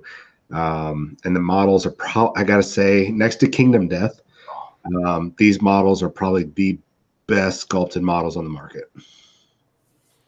And I'm not just saying that because I'm going to be doing demos. I bought into the Kickstarter when it came out, and I bought the models, a few models since then.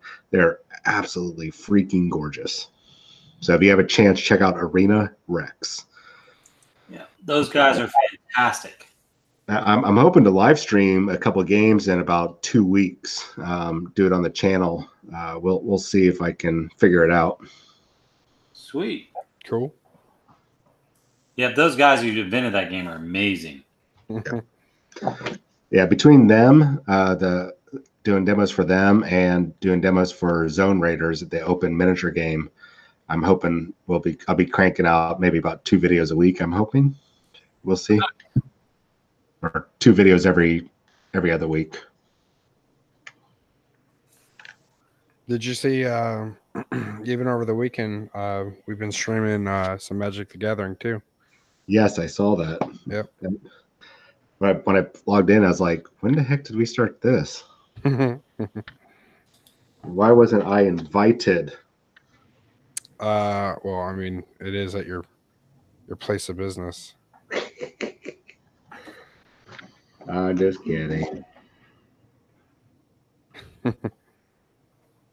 Well, if you didn't get permission from the store owners and you didn't get permission from me to play there after hours. I think they'll get over it. Okay. I don't know. But I can't say anything negative about them.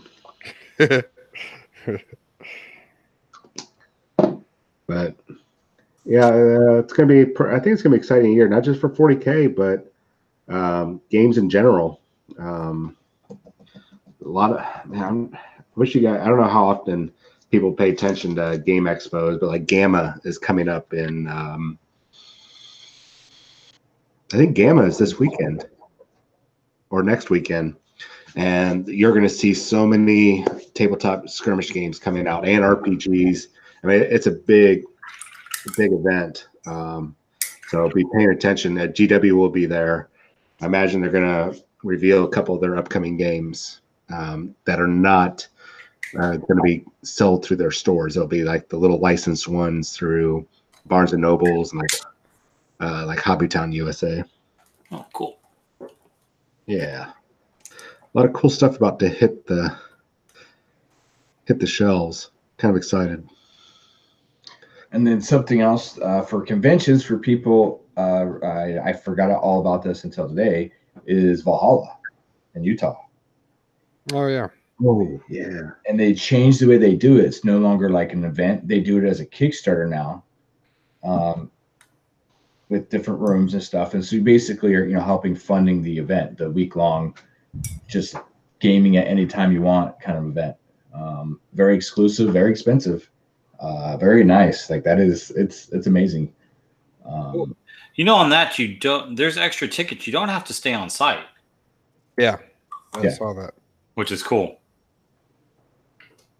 I actually looked at the Kickstarter because I actually had Wargamer Girl advertising it, and I was like, wait, what's this? Yep. And it's something eventually I'm going to end up going to. And, that's one of my, if they keep doing it. I know one of the rooms is like very, very expensive, but it's just what you pay for. Well, to be fair, one of them, I think it was $1,200 for 1 bedroom and a fold-out couch. So if you split with somebody, or if you split with 3 people and someone sleeps on the floor, it becomes a lot cheaper for the whole weekend trip. Yeah, it's a whole week. It's not even a weekend. It's the whole time. Oh, I mean, even if you split it, $600 for a whole week vacation is cheap. Yeah, I think the master bedroom is like almost $3,000.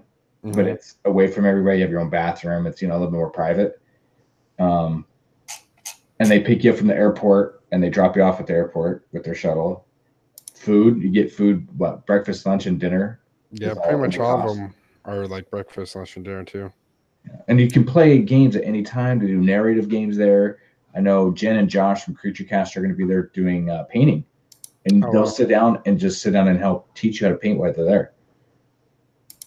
So Shoot, I might want to go there instead of going to Japan next year. I told the wife, I said, it's one of my, I'm gonna say bucket list, because you know I've been to LVO now, I've been to Adepticon, I'd like to get to go to Nova one of these times, but I need to go to Warhammer, you know, World, but I really want to do a Valhalla trip, because that's like the, you know, take time off, a week off vacation, but you're just gaming. So you go with a buddy and you wake up at 2 o'clock in the morning. It's like, man, let's go play. You had this idea, let's go play this. You know, you can't. You just wake up and go. So.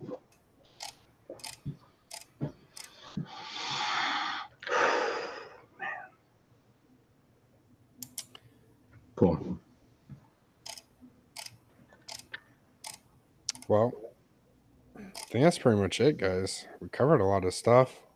We didn't talk about any of the other topics we talk about sometimes, so that's good. And the only tangent we got off on was about gaming.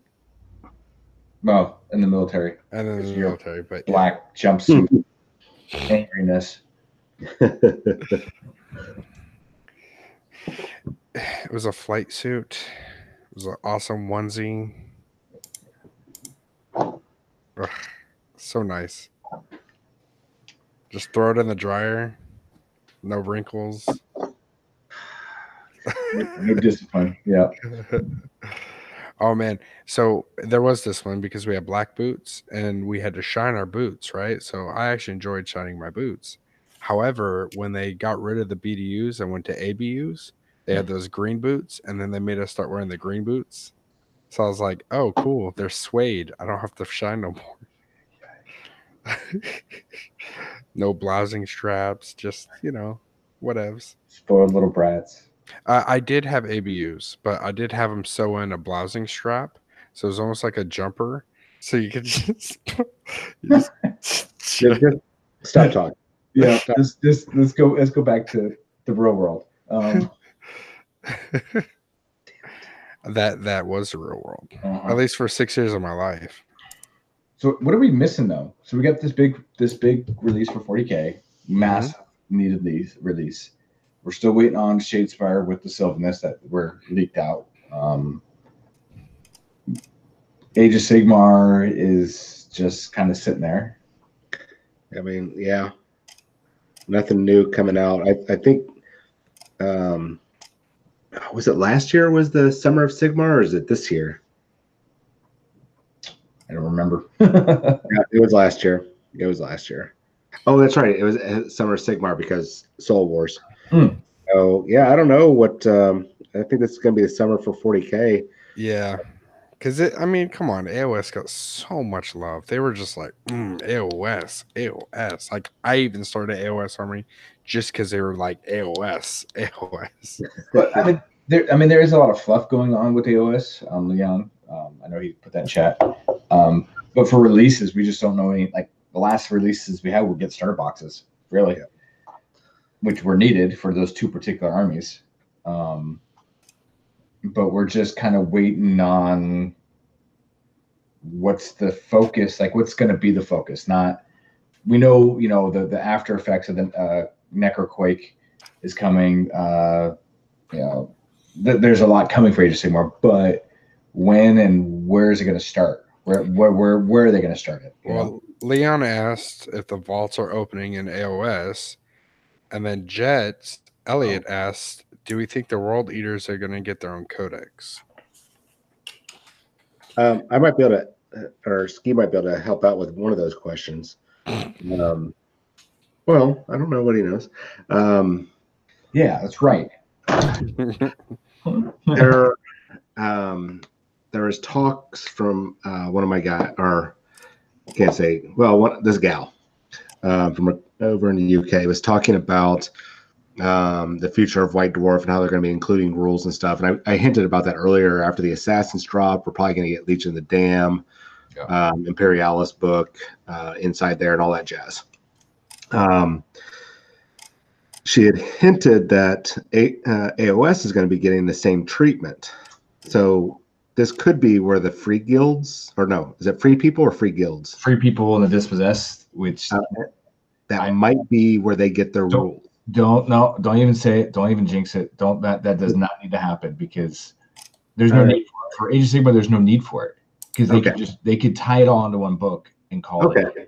Well, for 40K, you have all these little individuals. You got rogue traders. You got this. You got that. You got the soup going on. Well, the only other thing that she had hinted at was that some of the, I don't know how many of the chambers there are, but that there could be one or two chambers, like a minor chamber or something opening up, and then, hey, here's your rules, no new models. That makes a little more sense until they redo their book, because Stormcast and Blades of Corn always getting a new book. Like that's always guaranteed with those two armies right now. So I can see them releasing them, throw them in the White Dwarf, and then when they get their new book, they just add them like they do every time. Yeah. So no new models for them, but just rules. So I don't know. Well, we already got the Stormcast have enough to cover every chamber. Like every aspect of the game. You got your casters, you got your rangers, you got your cavalry, and then you got your foot patrol. There's not, and you got some war machines here and there, but there's nothing major. Like they're not missing anything. Right. A lot of our other armies are. So that's kind of nice for once. Yeah. So I would say whoever had asked that, who was it that asked that? Kevin or whoever had asked that, Jeff or. I don't know. Leon. Sorry. About the chamber and world leaders. Yeah, so it's a combination of both. I do think the world leaders will be getting a codex. I don't know if it'll be like World Eaters Codex or is it going to be Khorne Demonkin? No idea. But I do think they're going to get their book, but it's not going to be until Angron comes out.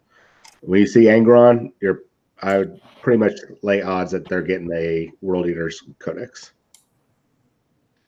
So I thought Chaos was going to be ever chosen based on LBO teaser adding Chaos stuff. Kevin, the Chaos, there's a couple things floating. We do know Slanesh, that's guaranteed. When we're still that's on both sides of the fence, right? Yeah. But for AOS, Everchosen it's only the fluff between 3 units for the army, which is Abaddon, his freaking Vanguard. Is it Vanguard? Farguard, whatever. Yeah, the mounted dudes, and then you have I think it's a Gotten Summoner, like that's Everchosen, quote unquote. I know I did hear some rumors again. Salt, please add because you never know. Games Workshop. That Slaves of Darkness should be getting a new revamp because they need it, which would possibly add Everchosen wrapped up inside that, which makes sense. Just call it Slaves of Darkness and call it a day, or they could do it like different houses inside the book in one book. So you just take the house, and then these are the guys that you can do.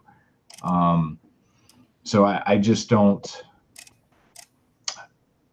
Yeah, I don't think Everchosen is going to be a thing for much longer.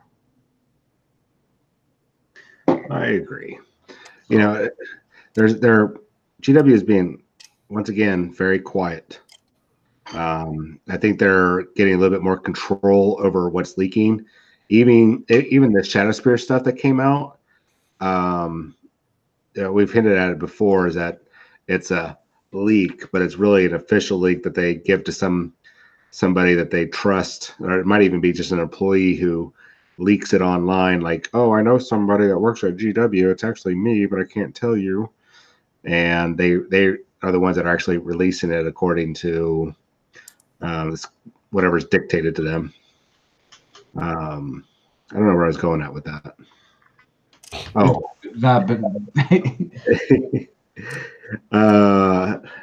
anyways, I think it's just that's where all the I don't know what was I going at, man. There's not a lot of things going on right now that we know of. Yeah, and that's unfortunate. I think that's why I think that's why things are drying up for us right now, is because Games Workshop's Media Machine, that they've got full control, and they're the ones that are putting the leaks out before we get it. Well, and the caveat with that too, though, is this is the season of conventions. There's a block of months of always like a lot of things going on, and usually we don't. I always see I usually see a decline in rumors because everything's being put out so quick because of conventions. Yeah. So sorry.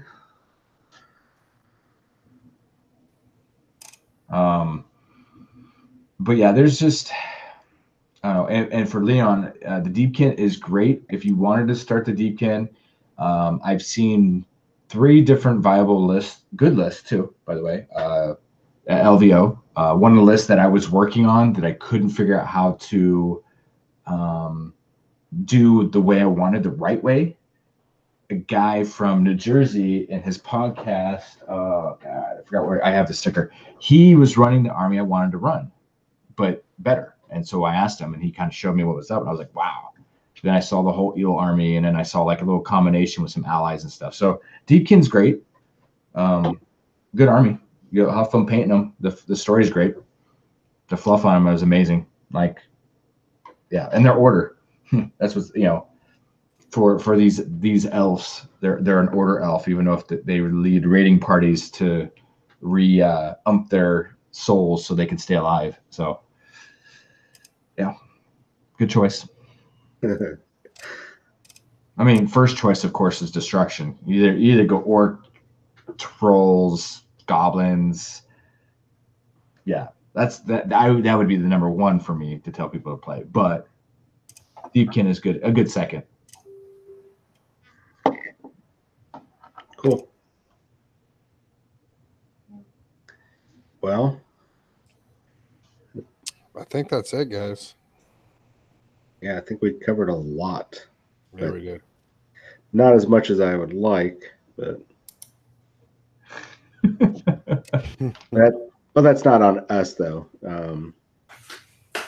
Games Workshop needs to start giving us more leaks.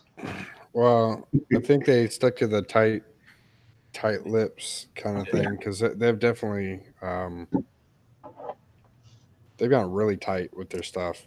Yeah. Hey, John.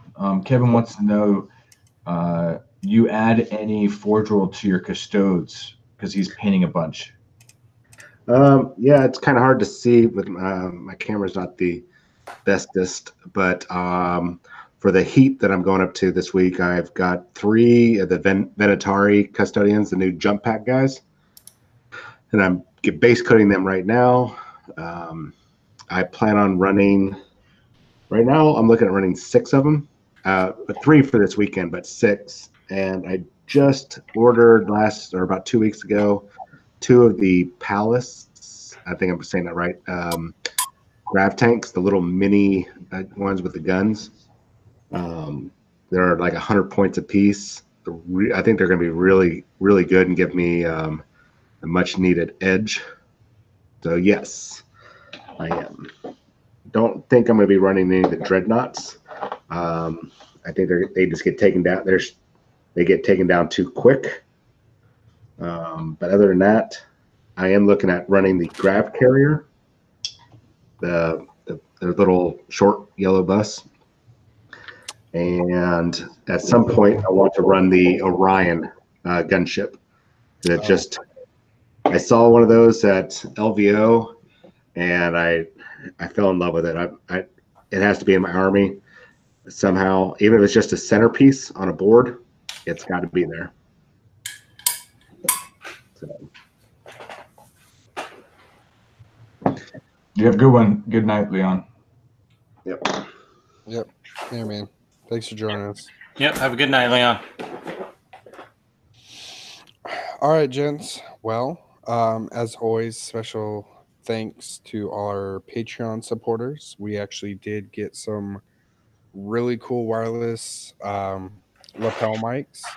So it's definitely going to improve our sound quality for when we record now and when we do interviews. So it'll be pretty cool. It'll be a little more official. And so we really thank you guys for that, for helping with that to improve the channel.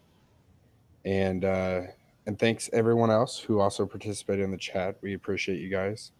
We can't do it without you because you guys there's a lot of chat. Look at it now. It's tons of chat. So we appreciate you guys. Anybody else? I'm working on some things behind the scenes with some cool people and seeing if we can do something. If that happens, it's going to be great, and I'll get some stuff out of it as well as FNP, not personally for FNP. And there was something else. Yeah, I can't think of the other. There was something. I just don't remember what it was. Watch in about 2 weeks. I should have a couple painting videos. It's really me just trying it out, trying to do the videos. I'm going to do one about batch painting, like an effective way to batch painting, not just a lazy man's way, but an actual, a really solid way of doing it. Wait, are you showing them the Krylon way? I hate you. Well, what he means is you love Krylon, and it's your favorite thing. Hey, you want to see something? See, look. No, I'm not looking. I'm not looking. Is it Look. batch? Oh, No, look at this. look. No, okay. Right? I'll look. What? Oh, okay. That yes, that's Yeah. amazing. That's Krylon primer. Did you just say that's amazing? Right? The construction is amazing. Oh, no. I'm showing you the rust color. It's actually a Krylon primer. I can't see that. It's too dark. You break it up. You break it up. I can't hear you. And I keep saying I'm working on the Age of Sigmar site. I am. It's just really hard in the area. I'm having some difficulties on a couple of aspects, especially recording Army School. There's a bunch of things going on, but I'm building a schedule for the talk show, so we have people scheduled to talk when I do it weekly, and so I'm trying to build up a schedule before we start it. That way, it's not like 1 week and I can't find anybody. So Awesome. And I should have in about 2 to 3 weeks, I should have an Arena Rex video up. So I'm going to say 3 weeks, the end of the month. Arena Rex video up and a Zone Raiders up. Nice. Cool. TJ? Just doing my thing, man. I am painting. I got to get ready for the Gibraltar GT. So, what are you about to say? Where are you going, man? Yeah, what else? What else UK Gibraltar. So I got to get painting. I got to get these seven Primaris painted, and then I have a Dark Shroud to paint, and then I have a Ancient, Deathwing Ancient to paint up. Okay, so good question. I wanted to ask you, and one of the questions is, how fast you're painting those AdMech, and they look amazing. Yeah. How is that feeling now? Going back to Marines, how do you compare now? Does it feel like you're still painting faster and the quality's still good, or did you slow down? No. I think the quality's still there. It's just on the AdMech. It's just a different way of painting. With the Space Marines, I have to be more clean because I just finished up some Hellblasters, and so just on the line highlighting, I have to be a little more cleaner than I do on the AdMech, because the AdMech I made them. AdMech I always think of being really dirty, even though they're AdMech, because there's oils and all the other stuff. So, but no, I mean the hardest model I'm going to have to paint is probably going to be the Deathwing Ancient, just because the banner, the top banner, it's so decorative that I'm going to have to put a lot of work into that. The armor doesn't scare me. The bleach boned armor doesn't scare me at all. It's the banner, and the Dark Shroud is all black, so that's pretty easy to do. I'll bang it out with quickness. Okay. Because I did notice you paint slow, and then you did the AdMech and you did the Knights, and I'm like, and they look amazing, and you're hauling, which motivation behind it, but the quality didn't drop. Yeah, it's just like anything, man. I think just anyone out there, if you're painting, the more you paint, the better you're going to get. Oh. Yep. So just keep it up. Keep it going. Yeah, and like I said, I'll just remind everybody before we leave, that's, TJ is a good example where he went slower and then he learned it, and he sped up, and his quality is, if not better. You're a testament, man. So I just wanted to ask about that, because I'm very curious, because a lot of people don't realize it. Some people might confuse it as you're hurrying up and painting for LVO. In some aspects, you're right, but at the same time, it's about painting. So, yeah, I think when it comes to just painting in general, you need to set a goal for yourself. And so for me, I have 3 weeks. So I have 3 weeks to paint 8 models. I know I can do it, and it's just got to put my head down and focus and get them all painted. gotcha. So I think the best thing is to set a goal for yourself. This is something I wanted to start probably last week, but I wanted to finish up my Hellblasters for my Obsidian Knights before I started. And then, it always gives, it's a good, I like to, it's funny, always when I work, what I do is I paint, and I get about halfway through my paint, and then I build my next thing I'm going to paint. So Okay. so it gives me something to look forward to, I guess. So you do the painting / production at the same time, per se. Yeah. And with me is I'll have like 3 different things I'm painting at once because something's got to dry. So I grab something else. So that's cool. I like that. Yep. So those are some good tips. But other than that, guys, man, I just appreciate y'all watching, and hope y'all have a good night. It is getting late, and I want to go to bed. Yeah. All right, guys. Thanks so much, and everyone have a good night. Night, guys.